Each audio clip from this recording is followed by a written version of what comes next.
Numerical 1. For substance that does not flow easily, like honey, have the dash value for the coefficient of viscosity. कि वो चीज़ें जो आसानी से flow नहीं करती, वो लिक्विड जो है उनका कोफिशिएंट ऑफ विस्कोसिटी क्या होता है, लो, हाई, ज़ीरो या नेगेटिव। सबसे पहले तो हमें ये पता होना चाहिए कि विस्कोसिटी कहते किसे क्या है। विस्कोसिटी कहते हैं measure of fluid's resistance to flow. कि एक लिक्विड है, उसको आप गिराएं बोतल से तो वो कितना रुक रुक के गिरता है, कितना उसके अंदर रेजिस्टेंस है। तो पानी तो आसानी से गिर जाता है तो उसकी विस्कोसिटी कम है। मुश्किल से कौन सा गिरता है, शहद जो हमारे घरों में मौजूद होता है, तो शहद की हायर विस्कोसिटी है। तो शहद की तरह वाले जितने भी होंगे जो नहीं फ्लो करते आसानी से, उनकी भी विस्कोसिटी क्या होगी, हाई होगी। A unit for viscosity the centipoise.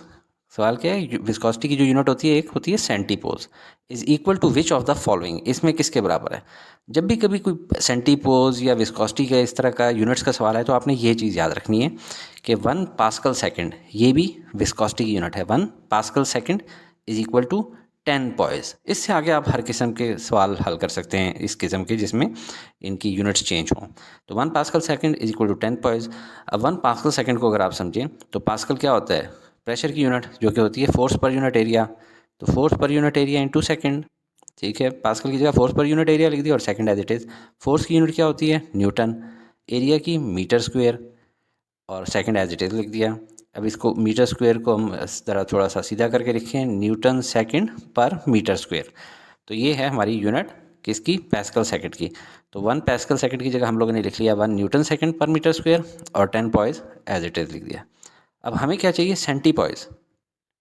सेंटीपॉइज कितना होता है, सेंटी मीन्स 10⁻², यानी हमें यहाँ पे चाहिए 10⁻²। अभी क्या है 10, तो ऐसा करने के लिए हमें क्या करना होगा, यहाँ से किस चीज़ से मल्टीप्लाई करेंगे, 10⁻³ से। अगर यहाँ पे 10⁻³ से मल्टीप्लाई करेंगे तो यहाँ पे भी 10⁻³ से मल्टीप्लाई करेंगे। तो अब 10 मल्टीप्लाई बाय 10⁻³ हम करेंगे तो इससे आंसर आ जाएगा 10⁻² पॉइज। और 10⁻² हम पहले ही जानते हैं कि सेंटी होता है, तो सेंटीपॉइज। सेंटीपॉइज इक्वल टू 10⁻³ न्यूटन सेकेंड पर मीटर स्क्वेयर। तो ये ए जो है ये आंसर है। Stokes law is applicable only if a body is moving through a liquid with slow speeds and has dash shape, cubical, spherical, rough, any। वैसे spherical होती है, लेकिन समझें बुक में आपके कौन से पेज पे है, 194 पे। ये आपका इसका जो स्टोक्स लॉ से ड्रैग फोर्स का फार्मूला आपने निकाला था 6 रो HRV। इसमें देखें हमें कौन सी चीज़ गिवन है जिससे हमें शक हो सकता है कि कौन सी शेप होगी। रेडियस गिवन है। रेडियस या तो सर्कुलर चीज़ों का होता है या स्फेरिकल चीज़ों का। तो आपने पढ़ भी रखा है कि स्फेरिकल चीज़ें हैं। तो रेडियस आर इस फार्मूला में क्या है, की that is applicable only to spherical objects. के इस फार्मूले के अंदर रेडियस हमें बता रहा होता है कि ये स्फेरिकल ऑब्जेक्ट्स के लिए है। तो B is the answer. The net force that acts on a 10 newton falling object. एक ऑब्जेक्ट है जो कि नीचे उसका वेट जो है वो कितना है, 10 Newton. When it encounters 4 Newton of air resistance, इसको जो एयर रेजिस्टेंस मिल रही है ऊपर की तरफ, रुकावट या ड्रैग जिसको कहते हैं, वो है 4 न्यूटन। तो नेट फोर्स कितनी होगी, वो नीचे की तरफ लगेगी और वो होगी 6 न्यूटन, क्योंकि 10 न्यूटन नीचे है, 4 न्यूटन ऊपर जा रहा है, तो नेट फोर्स नीचे 6 न्यूटन। तो 6 newton, C is the answer. A skydiver jumps from a high-flying helicopter. Before reaching terminal velocity, her acceleration increases, decreases, remains the same, d is 0। तस्वीर से समझिए एक हेलीकॉप्टर है और ये इसके अंदर एक खातून है स्काई डाइवर जो कि जंप करती है। तो जब जंप करेगी इनिशियली उसकी वेलोसिटी क्या होगी, 0। और जैसे ही ये जंप करेगी उस टाइम पे इसके ऊपर acceleration due to gravity 9.8 metre per second square लगना शुरू हो जाएगी। अब जब ये नीचे फ्री फॉल कर रही है तो वेलोसिटी क्या होती है, आहिस्ता आहिस्ता बढ़ना शुरू हो जाती है। एक वक्त आता है कि वो टर्मिनल वेलोसिटी यानी कांस्टेंट हो जाती है। अब इसके बाद मज़ीद वेलोसिटी बढ़ नहीं हो सकती। दूसरी तरफ देखें एक्सेलरेशन क्यों क्या होगा, एक्सेलरेशन इनिशियली तो 9.8 मीटर पर सेकंड स्क्वायर थी, लेकिन आहिस्ता आहिस्ता ये कम होना शुरू हो जाती है, यहाँ तक कि जब टर्मिनल वेलोसिटी की बारी आती है तो एक्सेलरेशन 0 हो जाती है। और ये इससे टर्मिनल वेलोसिटी के टाइम पे जब एक्सेलरेशन 0 होती है, इससे पहले क्या हो रहा होता है, एक्सेलरेशन नीचे हो रही है, कम हो रही है, कम हो रही है, डिक्रीज़ हो रही है। तो सवाल भी ये था कि बिफोर रीचिंग टर्मिनल वेलोसिटी हर एक्सेलरेशन क्या हो रही है, इंक्रीज़ हो रही है, नहीं डिक्रीज़ हो रही है। Question 6, at terminal velocity the acceleration of a falling object is. हम पिछली तस्वीर में देख चुके हैं 0 मीटर पर सेकंड स्क्वायर, लेकिन एक दफ़ा तस्वीर दोबारा देखें कि ये नीचे आते आते टर्मिनल वेलोसिटी के टाइम पे 0 मीटर पर सेकंड स्क्वायर हो जाती है। क्यों, क्योंकि इस टाइम पे एक्सेलरेशन ज़ीरो क्यों हो रही है, क्योंकि एक्सेलरेशन का फॉर्मूला होता है V F minus V I divided by T, और because acceleration is rate of change of velocity, rate of change of velocity है, टर्मिनल वेलोसिटी रिमेन्स कांस्टेंट। तो इस वजह से यहाँ पे एक्सेलरेशन ज़ीरो होती है। क्यों? क्योंकि टर्मिनल वेलोसिटी कांस्टेंट है, वी एफ माइनस वी आई, यहाँ पे किसी भी दो को ले लें तो 49 माइनस 49 ज़ीरो होगा, तो एक्सेलरेशन ज़ीरो रहती है यहाँ पे टर्मिनल वेलोसिटी के टाइम पे। Question 7. According to equation of continuity, AV is equal to constant. This is equal to volume of fluid, mass of fluid, density of fluid या volume flow rate। यह आपके book में page number 203 के ऊपर जो चीज़ given है इसमें आप देखें delta V over delta T is equal to A V. ये कहाँ से आया? A V is equal to constant हमें पता है, एरिया मल्टीप्लाई बाय वेलोसिटी। दूसरी तरफ हमें पता था rate of change of velocity is constant, rate of change of volume यानी volume flow rate, delta V volume है और डेल्टा टी टाइम है, डेल्टा वी और delta T is equal to constant, जो कि क्या होता है वॉल्यूम फ्लो रेट। तो ये A V is equal to volume flow rate है, और वॉल्यूम फ्लो रेट इसमें पार्ट डी के ऊपर लिखा हुआ है। एट द कंस्ट्रिक्शन, कंस्ट्रिक्शन किसे कहते हैं? रुकावट। In the cross section for ideal flow from equation of continuity it follows that the speed of fluid is, यानी जहाँ पे रुकावट वाली एरिया होगा वहाँ पे स्पीड ऑफ फ्लूइड क्या हो जाएगी, इस डायग्राम से समझें। ये क्रॉस सेक्शन एरिया है ज़्यादा है, ये क्रॉस सेक्शन एरिया क्या है कम है। हमारी जो कंटिन्यूटी इक्वेशन होती है वो क्या होती है, A one V one is equal to A two V two, या A V is equal to constant भी कह सकते हैं, यानी ए वी हमेशा कॉन्स्टेंट होगा, ठीक है। अब ये ग्रेटर है और ये स्मॉलर है, अगर इसका जो मल्टीप्लाई करके आंसर आना है वो इसके मल्टीप्लाई करदा आंसर के बराबर होना चाहिए। तो अगर ये ग्रेटर है तो ये क्या होगा, ये स्मॉलर होगा, लेसर होगा, और ये स्मॉलर है तो इसको क्या होना चाहिए, ग्रेटर होगा। सवाल क्या है, at the constriction the speed of fluid is greater. As water in a level pipe, इसमें काम की चीज़ क्या है, level pipe passes from narrow cross section of pipe to a wider cross section, the pressure against the wall, यानी कि एक water जो है लेवल पाइप में से गुजर रहा है, पहले नैरो में से था, फिर किस में जाता है, वाइडर क्रॉस सेक्शन में, तो प्रेशर अगेंस्ट द वॉल क्या हो जाएगा, वाइडर क्रॉस सेक्शन में। ये आप देखें, ये थोड़ा सा लेंथी समझाता हूँ मैं। ये एक नैरो पाइप है और ये आगे बढ़ रहा है, वाइडर एरिया हो रहा है, ठीक है। अब इसमें आप देखें कि हाइट का उसने बता दिया, दोनों की हाइट सेम है। ये देखें बर्नौली इक्वेशन, इस साइड के ऊपर बर्नौली इक्वेशन है और इस साइड पे भी बर्नौली इक्वेशन लगनी है, ये वाली P2। और बर्नौली इक्वेशन क्या होती है, प्रेशर एनर्जी प्लस ये क्या है, पोटेंशियल एनर्जी। जिस तरह mgh होता है इसके अंदर ρgh होता है, क्यों, क्योंकि फ्लूइड्स इन्वॉल्व हैं। और ये क्या है, काइनेटिक एनर्जी, ये लेफ्ट साइड पे हाफ mv² होता है, यहाँ पे हाफ ρv² होता है। इसी तरह राइट साइड पे भी है, क्योंकि हाइट दोनों की सेम है, लिहाजा ρgh1 और ρgh2 ये तो ख़त्म हो गया, कैंसिल आउट हो गया। पीछे हमारे पास क्या बचा है, हाफ ρv1²। आपको पता है कंस्ट्रिक्टेड स्पेस में स्पीड ज़्यादा हो जाती है, यहाँ स्पीड ज़्यादा है, यहाँ पे स्पीड क्या हो जाएगी, कम हो जाएगी। दोबारा बताता हूँ, कंस्ट्रिक्टेड स्पेस है, जगह कम है, तो यहाँ पे स्पीड ज़्यादा हो जाती है, जबकि यहाँ पे खुली जगह है, खुला क्रॉस सेक्शन है, तो यहाँ पे स्पीड कम हो जाती है। तो जब यहाँ पे स्पीड ज़्यादा हो जाती है कंस्ट्रिक्टेड स्पेस में, ये जो इक्वल टू के लेफ्ट साइड वाला एरिया, तो हाफ ρv1² की वैल्यू ज़्यादा होगी, और जब यहाँ पे v2 की वैल्यू कम होगी तो हाफ ρv2² की वैल्यू कम होगी। अब ओवरऑल चूँकि इक्वल टू के राइट साइड वाली वैल्यू कंप्लीट और ये लेफ्ट साइड वाली कंप्लीट बराबर होनी चाहिए, तो पीछे दो ही चीज़ें बच गई हैं, P2 और P1। अगर ये ज़्यादा है तो इसको होना चाहिए P1 को कम होना चाहिए, और राइट साइड पे देखें ये कम है तो इसको P2 को ज़्यादा होनी चाहिए। तो प्रेशर क्या होना चाहिए, इंक्रीज़ करना चाहिए राइट साइड पे। इसी तरह के सवाल आपको ये भी आ सकते हैं कि अगर आपका क्रॉस सेक्शन एरिया चेंज ना किया जाए लेकिन लेवल भी ना हो, हाइट चेंज हो रही हो, तो ऐसी सूरत में देखें कि आपका बजाय इसके कि ρgh1 ρgh2 जो यहाँ पे बराबर थे वो तो इस दफ़ा जो है बराबर नहीं है, ρgh1 और है, ρgh2 और है। तो अब कौन सी चीज़ बराबर रह जाएगी जिसको हम क्रॉस करेंगे, हाफ ρv1², क्योंकि यहाँ पे वेलोसिटी और यहाँ पे वेलोसिटी सेम है, तो हाफ ρv1 और हाफ ρv2² ये आपस में क्रॉस आउट होंगी। 4 meter high tank filled with water is drilled with 4 identical small holes at 1 meter, 1.5 meter, 2 meter and 2.5 meter from the bottom of the tank.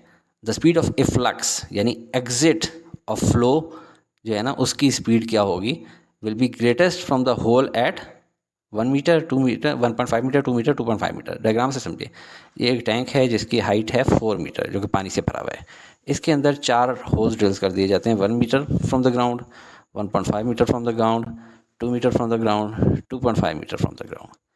और इसके अंदर से जो फ्लो निकल रहा है उसको स्पीड ऑफ इफ्लक्स कहते हैं। जितना नीचे होगा उसके ऊपर उतना ज़्यादा प्रेशर पड़ रहा होगा और इतना ज़्यादा दूर जा रहा होगा। और इसका फार्मूला है V2 is equal to under the root 2GH। और ये हाइट कहाँ से मेजर की जाती है? जिस भी पॉइंट को आपने मेजर करना है, जिस जगह से आपने देखना है कि स्पीड ऑफ फ्लो क्या है, वहाँ से आप ऊपर तक की हाइट मेजर करेंगे। तो यहाँ पे मैक्सिमम हाइट है 1 मीटर के पॉइंट पे, ठीक है, जो कि 3 मीटर हाइट है। अगर यहाँ से मेजर करते हैं तो कितनी होती है? 2.5। तो फॉर्मूले के अंदर देखें V2 is equal to square root 2GH। जिस पॉइंट से ऊपर तक मैक्सिमम हाइट होगी उस पॉइंट के ऊपर मैक्सिमम स्पीड से फ्लो बाहर होगा। तो इसमें 1 मीटर वाला पॉइंट जो है वही हमारा आंसर है। Venturimeter is a device use to measure the, ये मैंने जब अपने मैट्रिक और एफएससी करा था उस ज़माने में मैंने याद रखा है, V यानी वेलोसिटी, स्पीड, ठीक है। वैसे तो स्पीड ऑफ फ्लूइड यहाँ से पता लग रहा है, लेकिन एक तस्वीर से देखें। ये मैंने आप लोगों को एक डेरिवेशन भी करके दिखाई है जिसका लिंक मैं डिस्क्रिप्शन में देख रहा हूँ। वेंचुरीमीटर क्या है? ये बीच में लगा हुआ है, ये बाहर मेन पाइप है। मेन पाइप के अंदर जिस स्पीड यानी V1 वेलोसिटी से फ्लो कर रहा है फ्लूइड, हमने इसको मेजर करना है। और इस दोनों इक्वेशन से भी देख लें, V1 यानी हम लोग इस वेलोसिटी को मेजर कर रहे हैं, इसमें भी देखें V1 इस वेलोसिटी को हम मेजर कर रहे हैं। इस वाले के अंदर बैरोमीटर के अंदर प्रेशर मीटर यूज़ हो रहे होते थे, बैरोमीटर, तो हम लोग प्रेशर की मदद से, डिफरेंस की मदद से यूज़ करते थे। और यहाँ पे हाइट के डिफरेंस को यूज़ करके वेलोसिटी निकाली जाती थी मेन पाइप में। तो वेंचुरीमीटर इस्तेमाल किया जाता है वेलोसिटी यानी स्पीड की मेजरमेंट के लिए। A certain pipe has a cross-sectional area of 0.0001 meter square in which water is flowing at 10 meter per second. The volume of flow rate is, इसके लिए आप देखें page 203 of your book. Volume flow rate क्या होता है? Delta V over delta T, delta V over delta T. उसने हमसे पूछा वॉल्यूम फ्लो रेट क्या होगा, इज इक्वल टू AV। बहुत आसान है। एरिया की वैल्यू हमारे पास क्या गिवन है? 0.001, 0.0001, और water is flowing at 10 metre per second, यानी कि स्पीड है, वेलोसिटी है ये, तो मल्टीप्लाई बाय 10। इससे हमारे पास आंसर आ जाएगा 0.001। और ये मीटर क्यूब पर सेकंड क्यों? क्योंकि देखें वॉल्यूम की यूनिट क्या होती है? क्यूबिक मीटर, और टाइम इज़ इन सेकंड। तो ये हमारे पास आंसर है point B, 0.001 metre cube per second. At sufficiently high speeds the flow of viscous fluids become, ये मैंने बड़ा मज़ाहिया अंदाज में याद किया है, आपको बताता हूँ कि स्लो स्पीड्स क्या होती हैं? स्लो, स्टेडी, स्ट्रीमलाइन, और लाइन से ही आगे मिलता जुलता लेमिनर। स्लो स्पीड पे क्या होती है? फ्लो इज़ स्टेडी, स्ट्रीमलाइन और लेमिनर। और हाई स्पीड्स पे बहुत ज़्यादा तेज़ रफ्तारी से जा रही हो ना पानी, तो क्या हो जाता है? थरतली मच जाती है, टर्ब्यूलेंट। मैंने टी थरतली से टी turbulent, irregular flow characterised by whirlpool like regions, यानी भंवर आ जाते हैं। ये डायग्राम देखें, जब भी कभी धुआं उठता है तो शुरू में क्या होता है? वो स्लो, तो वो क्या हो जाता है? स्लो होता है, स्टेडी, लेमिनर, स्ट्रीमलाइन होता है, बिल्कुल स्ट्रेट। और जब थोड़ी सी स्पीड उसकी दूर जाने पे तेज़ होती है तो तब क्या हो जाता है? फिर थरथली मच जाती है, टर्ब्यूलेंट, इरेगुलर फ्लो, ठीक है, व्हर्लपूल, भंवर बन जाते हैं। तो इसके अंदर टर्ब्यूलेंट आंसर है हाई स्पीड्स के ऊपर। The water in the tank is 10 metre above the leak point. The speed with which the water emerge from the leak is, ये भी टेरेसोलिस थ्योरीज, वही जो स्पीड ऑफ एफ्लक्स वाला formula है वही है। टैंक है, उसके अंदर एक लीक पॉइंट है जिससे पानी निकल रहा है, और ये लीक पॉइंट से ऊपर कितनी हाइट है? वो है 10 मीटर। तो फार्मूला मैंने आपको पहले ही दिखा दिया था कि जिधर से ये स्पीड जिस स्पीड से यहाँ से निकल रहा है उसको कहते हैं स्पीड ऑफ एफ्लक्स। फार्मूला है अंडर द रूट 2GH।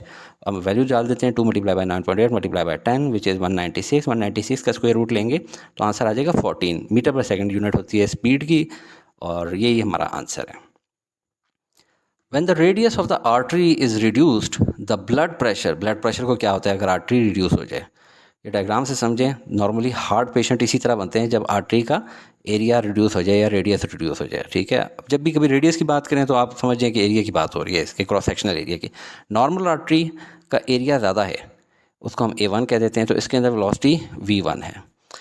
जो कंस्ट्रिक्टेड स्पेस है, कम स्पेस है, यानी एरिया कम हो गया, किस वजह से? बीमार हो गए, कोलेस्ट्रॉल की जगह चीज़ें खा खा के यहाँ पे प्लाक जमा हो गए, तो एरिया कम हो गया। तो आपने पढ़ा हुआ है कि एरिया जब कम हो जाए तो फिर वेलोसिटी क्या हो जाती है? बढ़ जाती है, क्योंकि A1 V1 is equal to A2 V2, ठीक है। यहाँ पे A1 ज़्यादा था तो V1 कम है, A2 कम है तो V2 ज़्यादा है।